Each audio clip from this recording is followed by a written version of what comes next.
13주차 2강 연애 실무 진행합니다. 강의 주제는 가족 모임입니다. 가족 모임. 네, 1강에서는 도면에 대한 작업, 도면에 대한 주요 작업하는 메뉴 키와 그 다음에 실습했던 내용을 직접 올려드렸습니다. 자, 2강에서는 이제 가족 모임인데요. 교재 13장에 해당이 되겠고요. 그리고 3강에서는 결혼식 제14장에 해당이 되는 내용입니다. 자, 가족 모임 이 돌잔치, 그 다음에 약혼식, 회감년 내용을 주로 다루고자 합니다. 교재에서는 백일잔치도 있고요. 백일잔치도 있습니다만 최근에 백일잔치 보기가 좀 어렵기 때문에 백일잔치에 대한 개념 정도만 이해하시면 되겠고요. 먼저 가족모임의 기본 개념부터 소개해 드리도록 하겠습니다. 자, 호텔에서의 가족모임은요, 기본적으로 우리나라의 전통적인 의례 중 통가 의례의 길한일을 축하하는 모임을 근간으로 하고 있습니다. 여기 중요한 건요, 길한일, 길한일이요. 자, 통가 의례란 무엇인가? 이 부분은요, 사람이 출생하여 한평생 사는 동안 치르게 되는 여러 가지 크고 작은 고비를 지날 때 치르는 의식이나 의례를 말합니다. 그리고 여기서 말한 길한일이라는 것은 출생, 돌, 관례, 혼례, 그리고 회감년, 회감례, 회혼례를 말하는 것으로 이때는요, 가까운 친지를 모시고 축하나 위로를 받으며 의례 음식을 마련하여 연회가 이루어지고 있었습니다. 바로 이러한 부분들이 오늘날 우리가 그 연회에서 많이 볼 수 있는 출생, 돌잔치이죠. 돌잔치, 그 다음에 혼례에 관련된 이제 약혼식과 결혼식이 있고요. 그 다음에 생일과 관련된 부분 중에 60년에 한 번 돌아오는 생신년이 있습니다. 이 부분을 이제 회감례라고 하고 있고요. 그리고 결혼식 60주년을 회혼례라고 하고 있습니다. 이 부분들이 오늘날 연애 문화에서 크게 자리 잡게 된 하나의 관습 문화이고요. 이 부분은 호텔 연애 산업의 가장 중을 차지하고 있습니다. 이렇게 우리 조상들이 지켜내려온 의례에 관련된 풍습은요, 지금까지 이어지고 있으며 현재 호텔 연회장에서 가족 모임의 행사로 치러지고 있고 백일잔치, 돌잔치, 약혼식, 결혼식, 그 다음에 뭐 은혼식, 금혼식, 회감년, 회혼식 등이 이에 속합니다. 여기서 은혼식은 결혼 25주년, 금혼식은 결혼 50주년 이렇게 해당이 되겠고요. 회혼식은 결혼 60주년입니다. 먼저 이 백일잔치는 최근에 보기가 거의 어렵죠. 과거에는 아이가 100일이 돼야지 이 목을 가눌 수 있다고 합니다. 그리고 이때부터 이제 그 사람의 모습으로 가장 그 아름다움을 보일 수 있는 그런 모습이라고 하네요. 그래서 100일 잔치를 치러 주었는데 최근에 워낙 의술 그 다음에 예전에는 사망률이 너무 많았기 때문에 그걸 기념해서 했던 행사였는데 오늘날에는 그냥 그 100일 잔치는 거의 없어지고 사라지고 돌잔치로 대신하는 것 같습니다. 그러면 돌잔치 개념부터 좀 알아볼게요. 자, 돌잔치란 아기가 태어나 만 1살이 되면 자축 또는 축복을 겸한 잔치를 베푸는 것을 말하는데요. 돌을 맞이하는 아이를 돌잡이라고 하여 그날의 주인공이 되고 돌 잡히는 풍속이 지금까지 이어져 내려오고 있습니다. 남아는 색동저고리, 풍차바지에 복권을 씌우고요. 여아에게는 그 색동저고리, 다홍치마에 조바이를 씌워 돌상 앞에 앉히고 이제 그날의 행사를 진행하게 됩니다. 돌상에는 음식과 각종 물건을 차려놓는데 남아와 여아가 약간의 차이가 있습니다.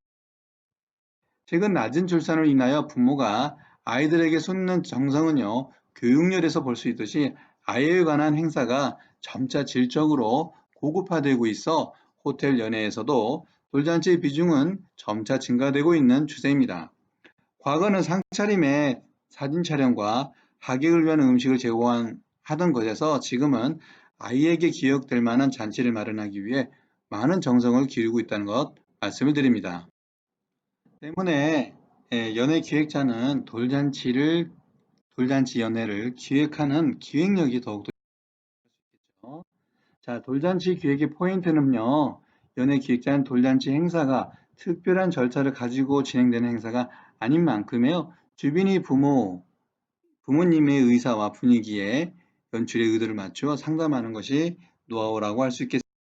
돌잔치는 그렇게 더욱더 성장해 오고 있고요. 심지어 돌잔치 전문 이 사업을 하고 있는 곳까지 성장해 왔다는 거 말씀드립니다. 자, 다음은 이제 약혼식입니다. 자, 결혼식과 비슷한 형태로 진행되고 있는데요. 먼저 약혼에 대한 개념 먼저 말씀드리겠습니다. 약혼이란 예비 신랑 신부 두 사람이 결혼을 하기로 이 부분을 이제 정혼이라고 하거든요. 정혼하기로 약속한 것을 집안 어른이나 친척 친지들 앞에서 알리는 의식 행사입니다. 네, 전통 혼례의 그 사례 의식 중 의혼과 납치, 납회를 하나로 묶어서 현대식으로 개편한 절차임을 라고 이야기할 수 있겠습니다. 약혼식 중 사주와 납체문 전달은요, 전통 혼례의 의혼과 그 다음에 납치에 해당이 되겠고요. 그 다음에 예물 교환은 납회의 잔재로 볼 수가 있겠습니다. 보통 약혼식은 신부 측에서 지불하는 경우가 많은데요. 특별한 이유는 찾아보기가 힘듭니다. 하지만 이 부분은요, 전통 혼례의 의식과 잔치가 신부의 측에서 성대하게 이루어졌던 것에서 보여집니다. 그래서 따라서 오늘날 이 부분은 신부 측에서 다 부담을 해야 된다는 것은 아닌 것 같습니다. 과거에는 이러한 그 의식을 신부 측에서 결혼식을 이루어졌기 때문에 신부 측에서 부담을 했었거든요. 근데 오늘날의 개념은 뭐 같이 반반 부담하는 것이 가장 합리적인 것이지 않나라는 것을 말씀드립니다. 자, 약혼식은요, 특급 호텔 예식이 활성화되기 전까지요, 이 호텔 연회의 주요 행사 중 하나였습니다. 하지만 21세기를 살아가면서 현 시대 여성의 사회적 지위 향상과 경제력 향상 및 결혼에 대한 인식의 변화로 감소 추세에 있고 있는 것은 사실인 것 같습니다. 자, 그러면 약혼식 식순 먼저 알아보도록 할게요. 약혼식과 결혼식의 사회는요, 일반적으로 신랑의 친구가 보고요. 일부 집안에서는 신랑의 친구 중 첫 아들을 낳고 사주가 좋은 사람을 사회자로 추천받는 경우가 일반적입니다. 그러니까 뭐 사회를 누가 보느냐, 이제 전통적으로 또 관례적으로 이렇게 해왔다는 거 말씀드립니다. 이는 전통적으로 남존여비 사상에 의한 것으로 보여지나 최근에는 별도로 구분 없이 사회를 잘 보는 친구가 자주 섭외되어 오르고 있습니다. 약혼식 식순에 대해 설명을 드리도록 하겠습니다. 자, 먼저 계식사가 있겠고요. 그 다음에 예비신랑 신부 입장이 있습니다. 자, 예비신랑 신부가 입장해서 이제 무대 쪽에 자리를 이제 갖게 되면 먼저 약혼식 그 초가 있습니다. 약혼식 초에다가 이제 점화를 하게 되는데 과거에는 이제 하트 무늬 초가 있어요. 이제 하트 무늬 초에다가 불을 점화하게 되면 그 하트 무늬의 그 불이 이제 그, 그 도미노식으로 이렇게 이어져 가면서 불이 다 켜지게 됩니다. 뭐 이런 행사는 특별한 뭐 이유는 아닌 것 같습니다만 캔들 업자가 좀 아이디어를 내서 팔았던 것이 한때 모든 약혼식에서 다 쓰였던 경험이 있었습니다. 그런 적이 있었습니다. 하지만 요새는 이런 부분은 보기가 좀 어렵고요. 대신 그냥 촛불 점화로도 대신할 수가 있는 것 같습니다. 자, 이렇게 예비 신랑 신부가 입장을 하고 그 다음에 자리에 와서 약혼초에다 점화를 하고요. 이름으로써 이제 약혼식이 이제 진행되고 있음을 알리게 되는 거죠. 자, 신랑 신부의 이제 양력 소개를 사회자가 대신해서 전하고, 그 다음에 우리 전통 혼례에 보게 되면 그 사주 전달이 있습니다. 사주 전달에 해당하는 사주 전달, 그 다음에 그 예물 교환 있고, 그 다음에 이제 이어서 양가 가족 소개가 있습니다. 이제 신랑 측, 신부 측이 있지 않습니까? 그러면 사회자가 직접 소개하는 경우도 있습니다만, 양가 가족을 각각 대표해서 한 사람씩 가족을 이제 소개하는 시간을 갖게 되는 거죠.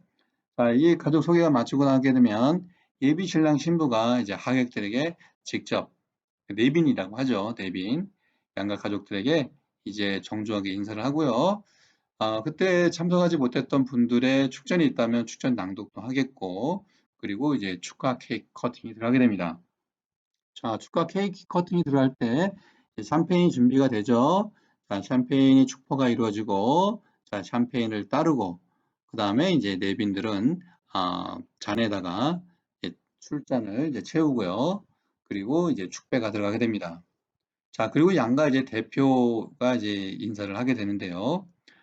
뭐 양가를 이제 대표해서 오늘 이 자리 예를 들면 이제 신랑 측 먼저 감사 인사 전하고요. 또 그다음 거기에 맞서서 또 화답의 시간 또 신부 측에 또 어, 전달이 있겠죠. 보통 보게 되면 이제 그 신랑 측에 이제 부친이 되겠고 그다음에 이제 예비 신부의 이제 부친이 이제 인사 말씀을 전하게 되는 거죠. 자, 그리고 나서 이제 식사가 이루어지고요. 그리고 나서 2부 이제 여응 시간이 있습니다. 이때 축가가 이때 할 수도 있고요. 그 다음에 이제 그 일부에서 축가를 또는 축주를 또 연주할 수가 있습니다.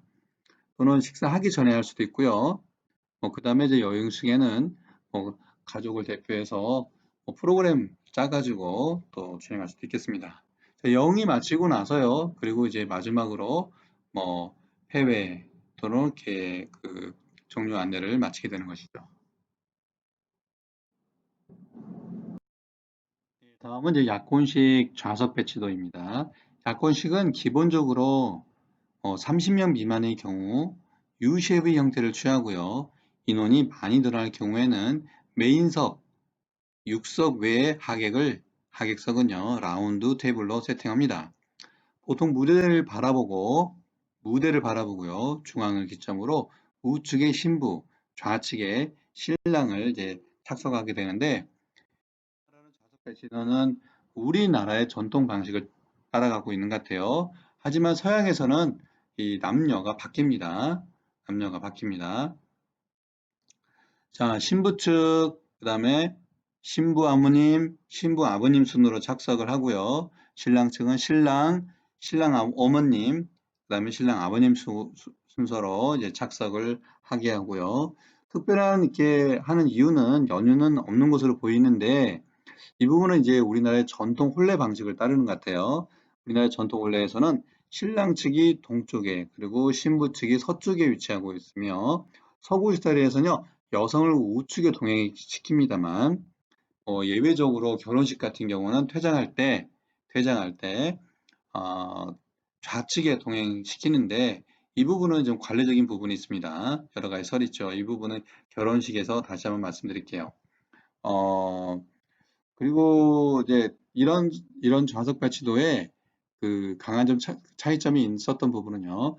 우리나라에서는 여성을 좌측에, 그러니까 여러분이 바라보는 무대를 바라보는 것이 아니라 여러분이 신랑 신부였을 입장에서 다른 사람을 바라보았을 그런 위치에서 보게 되면 우측의 여성을 배열하는 것이 이제 서양의 어떠한 그런 서열적인 그 배석이었고요. 우리나라에서는 좌측에 좌측에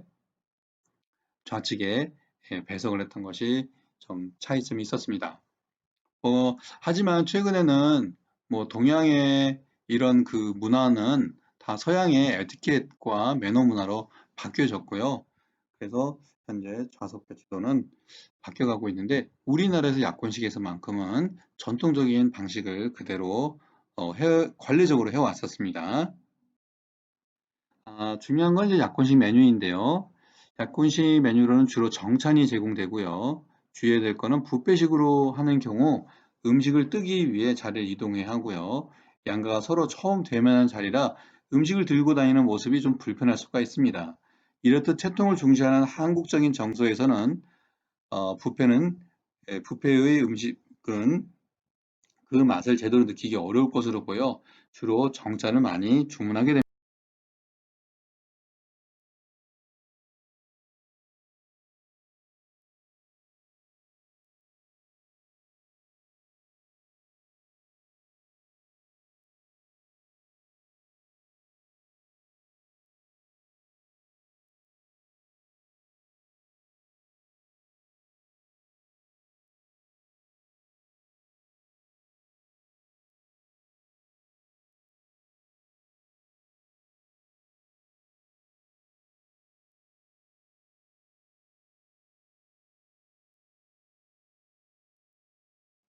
약혼식 주요 주문 품목을 보게 되면요.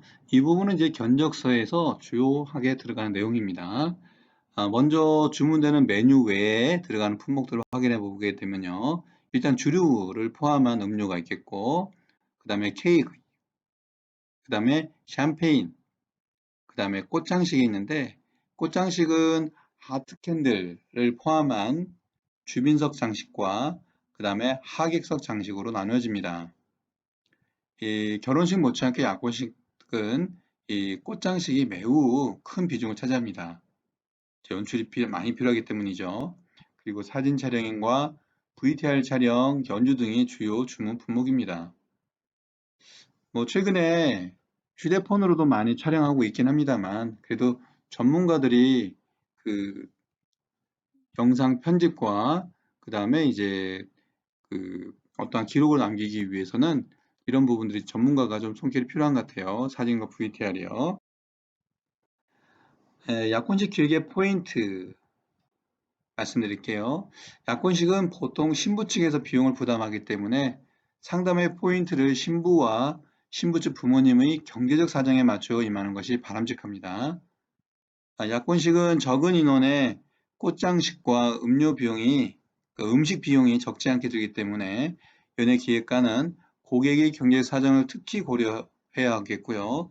이외에 고려되는 사항으로는 약혼식 메뉴인데요. 자, 다음은 회감년입니다. 전통적으로 부모를 공경했던 우리나라는요, 회감례를 가정의 대사 중 하나로 여겼고요. 이러한 문화는 지금도 계속되고 있습니다. 회감이라는 말은 환갑, 주갑, 화갑, 또 한문이 틀리죠. 화갑이라고 하는데 이는 곧 자기가 태어난 간지 만 60년이 되면 그 자리로 돌아오기 때문에 만 60이 되는 해의 생일을 회갑이라고 합니다. 회갑연이라는 것은 부모가 회갑을 맞으면 자손들이 모여 부모님의 장수를 축하하기 위하여 잔치를 베푸는 연회를 말하고요. 그래서 회갑연을 수연이라고도 합니다. 이러한 회갑연은요, 현재 주말 가족 모임이 대표적인 연회가 되었고요. 최근 수명 연장으로 회갑연을 생신연의 규모로 대신하고 칠순연을 예전 회갑연의 규모로 하는 경향이 늘고 있는 실정이었습니다만 현재 칠순년조차도 수명 연장으로 인해서 칠순 잔치도 보기가 드문 행사로 되었습니다. 뭐 팔순 잔치도 마찬가지고요. 대신에 돌잔치는 좀 성대하게 하는 것 같아요. 그냥 생신년으로 하는 경우도 있습니다만 그래도 종종 그 주말 연회 행사에 회감년도 종종 볼 수가 있습니다.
자, 고배상에 차리는 음식의 종류나 품수, 그 다음에 높이에 관한 규정은 따로 없습니다만 각 음식의 위치도 정해져 있지는 않습니다.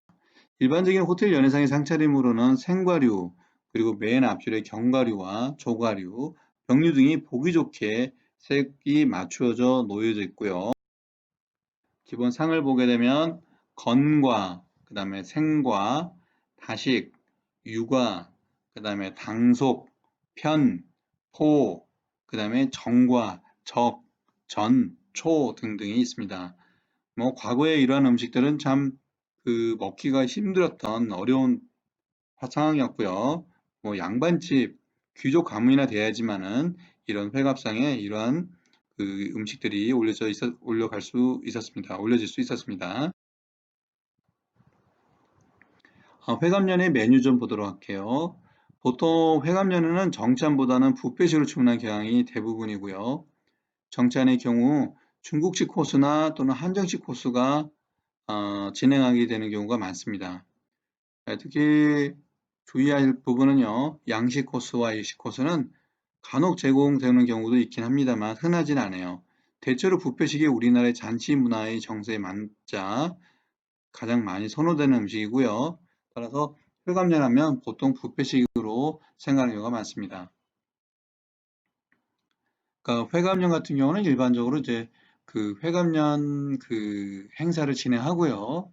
그 다음에 이제 참석하시는 부분이 본인의 기호에 맞게끔 또 식사를 하시고, 그리고 이제 그 3부 이제 여흥으로 진행이 되는 경우가 많습니다. 그렇게 하기 행사예요.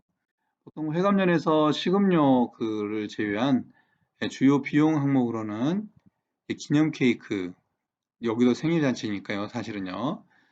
기념 케이크와 샴페인 그리고 이제 헌주할 때 정종, 우리나라에 술 정종이 들어가고요. 그 다음에 이제 상차림, 그 다음에 밴드, 국악인, 사회자, 사진 촬영. 사진 촬영에는 원판과 스냅이 있고요. 그 다음에 꽃장식, 여기는 상차림석과 하객 테이블, 주빈용 흉화라는 것은 이제 코사지, 가슴에 꽂는 꽃을 말하는 겁니다. 이걸 들 수 있겠고, 그 외에 이제 헌화용 꽃다발이 있습니다. 그리고 꽃바구니 등이 또 준비될 수가 있겠죠. 회감년 기획 포인트는, 회감년은 부모님의 장수를 축하하는 자리로 가까운 친지와 친척을 초대하여 연회를 베푸는 행사입니다. 연회 기획자는 자녀들이 준비한 행사가 부모님의 일가 친척 모두에게 뜻깊은 자리가 되도록 행사를 준비한 자녀들의 입장을 잘 고려해야 하겠고요. 그래서 고객의 경제적 능력에 따라서 식료 메뉴 가격이 결정되지만 그날의 분위기는 연회 기획하는 사람의 배려에 따라서 좌우될 수 있기 때문입니다. 기획 포인트 5가지 항목 확인해 보게 되면요. 고객의 하객 인원과 메뉴 단가, 그 다음에 사회자, 장남의 친구 혹은 사회의 친구가 우선이겠고요. 그 외에는 뭐 사회를 잘 보는 사람 이렇게로 하셔도 되겠고요. 만약에 준비가 좀 어렵다면 사회자를 섭외하는 것도 방법입니다. 그리고 밴드는 50명 기준으로 뭐 예를 들면 20명까지 1인조, 예를 들면 50에서 70명까지 뭐 1인조 밴드로 가능하고요. 그리고 200명일 경우에는 3인조 밴드까지로 하는 것이 좋겠다. 그 다음에 국악에는 한 2인 정도. 50명에서 뭐 예를 들면 70명까지 보게 되면요. 50명에서 또는 그 밑으로 이제 30명까지는 밴드 1인조가 다 커버가 가능합니다. 국악인도 한 분이 있으면 더 좋아요. 근데 이제 50명 기준에서 국악인 한 분이 나서서 진행하기에는 좀 어울리진 않아요. 그래서 100명이었을 때 밴드 2명에다가 국악인 1명 정도 있으면 좋겠고요. 150명, 200명 정도면 3인조 밴드에다가 국악인 2인 정도가 적합하지 않을까. 경험상 그렇습니다. 국악인은 분위기 연출뿐만 아니라요. 행사의 진행 연출을 다 도와줘요. 헌주 부분들 다 도와주고요. 또 분위기 창을 해서 분위기를 아주 좋게 하죠. 그 다음에 사진 촬영, 행사 전에 촬영하는 거 좋다는 것. 회감료는 행사 전에 촬영하는 게 좋습니다. 약주를 드시기 때문에 나중에 행사 후에 사진 찍게 되면 얼굴이 울긋불긋합니다. 그래서 이 부분 해줘야 되겠고, 회감년 식수는 개식사, 주빈 입장, 가족 대표 인사, 그 다음에 가족을 소개하고요. 가족 대표가 가족 소개를 하고요. 내빈 대표가 또 축사를 하겠고, 그 다음에 그 손주분들이 이제 헌화, 그 다음에 자녀분들이 이제 헌주를 하게 되겠고, 그 다음에 이제 축가와 축주, 그 다음에 케이크 절단과 축배, 식사, 영패. 네, 끝으로 이제 회원식입니다. 회원식은 이제 회혼례라고 하고 있는데요. 혼인하여 만 60년을 이제 회로한 해의 결혼 기념 예식을 말하는 것으로 회근례라고도 합니다. 자녀도 많고 유복한 살림을 하면 부부가 처음 귀밑거리 풀 때를 생각하여 다시 신랑 신부처럼 복장을 갖추고 자손들에게 축하를 받는 행사이죠. 이 의식도 혼례에 준합니다만 자손들이 헌주하고 건주가와 음식이 따르는 점은 회감령과 동일하다고 볼 수 있습니다. 이 외에 보게 되면 이제 70세 고이연이 있고요. 77세 희수연, 80세 팔순년, 88세 미수연, 99세 백수연, 100세 천수연이 있습니다. 절차는 회감령과 동일하게 진행이 되고요. 자녀의 경제적인 사정과 부모님의 건강 상태에 따라서 행사의 규모와 진행 여부가 결정된다는 겁니다. 학습 내용은 여러분께 정리하시고요. 다음 3강에서는 결혼식으로 진행하겠습니다. 그러면 잠시 후에 뵙겠습니다, 여러분. 수고하셨어요.